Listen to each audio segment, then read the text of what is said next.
चलिए लेकर चलते हैं बायोलॉजी के टॉप 25 क्वेश्चन की तरफ। आखिरी क्वेश्चन का आंसर छोड़ दिया जाता है, आपके कमेंट बॉक्स में उस आंसर का इंतजार रहता है और आप इस 25 क्वेश्चन में देखेंगे आपको कितने का आंसर आता है।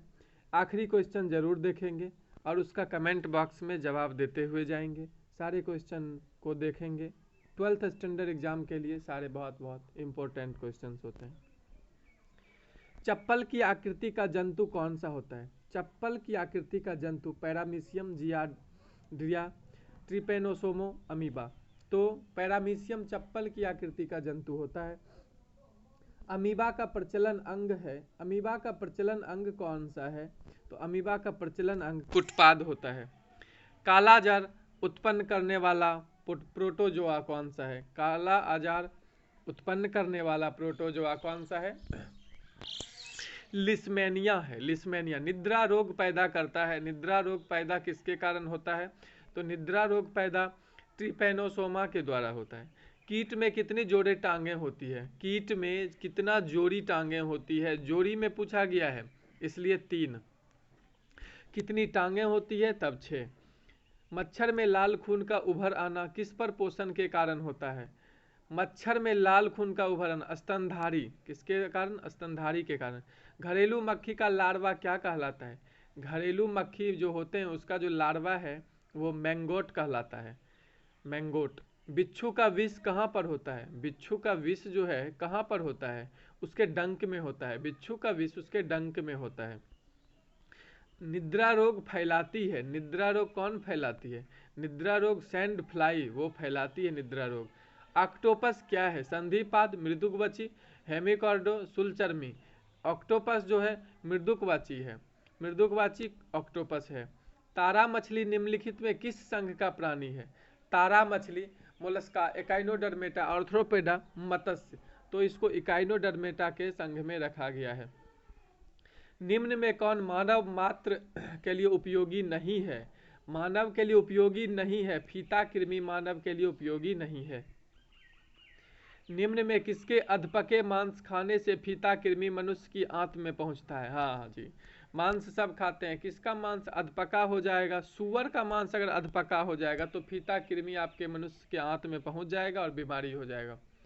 केचुए में कितनी आंखें होती है? केचुए के कोई आंख होती ही नहीं है। सबसे मजेदार बात, जेलीफिश के नाम से जाना जाता है। जेलीफिश किसे कहा जाता है? जेलीफिश ऑरेलिया को जेलीफिश के नाम से जाना जाता है। मेढक का लार्वा क्या कहलाता है? मेढक का लार्वा टेडपॉल कहलाता है। मेढक का लार्वा टेडपॉल कहलाता है। मेढक के हृदय में कितने कक्ष होते हैं? कितने कोष्ठ होते हैं? 3 कोष्ठ होते हैं, 3 कक्ष होते हैं। मानव के हृदय में 4 होते हैं। निम्न में कौन एक मीन है? निम्न में कौन एक मीन है? Flying fish. मीन मछली को कहा जाता है, फ्लाइंग फिश। संसार में किसकी जीव की संख्या सर्वाधिक है? संसार में किसकी सर्वाधिक है? मछली की संख्या सबसे अधिक है।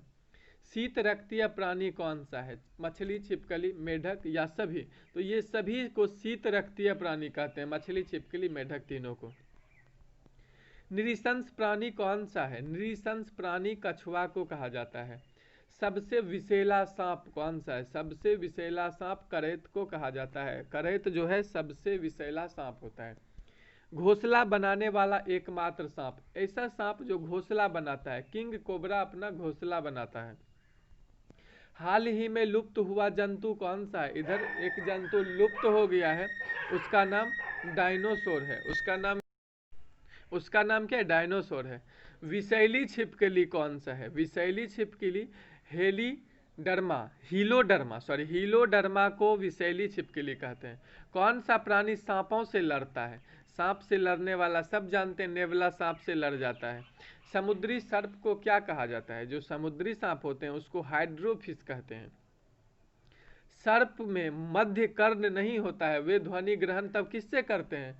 वो ध्वनि ग्रहण अपने त्वचा से कर लेते हैं।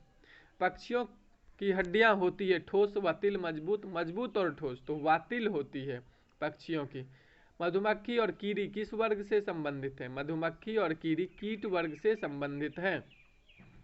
मेढक में फर्टिलाइजेशन की प्रकृति होती है बाह्य, बाह्य व आंतरिक दोनों, या दोनों में से कोई नहीं।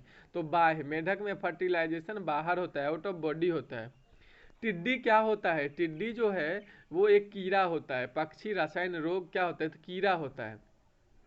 रक्त में प्रतिस्कंदक पदार्थ कौन सा है? प्रतिस्कंदक पदार्थ रक्त में हेपेरिन को कहा जाता है। निम्नलिखित में से किस समूह के जीवों का डूबने से हुई मृत्यु का पता लगाने में महत्व है? तो इसका आंसर का इंतजार रहेगा आपके कमेंट बॉक्स में। आप इसका जवाब हमारे कमेंट बॉक्स में देंगे। तब तक के लिए दीजिए इजाजत। जय हिंद, जय भारत।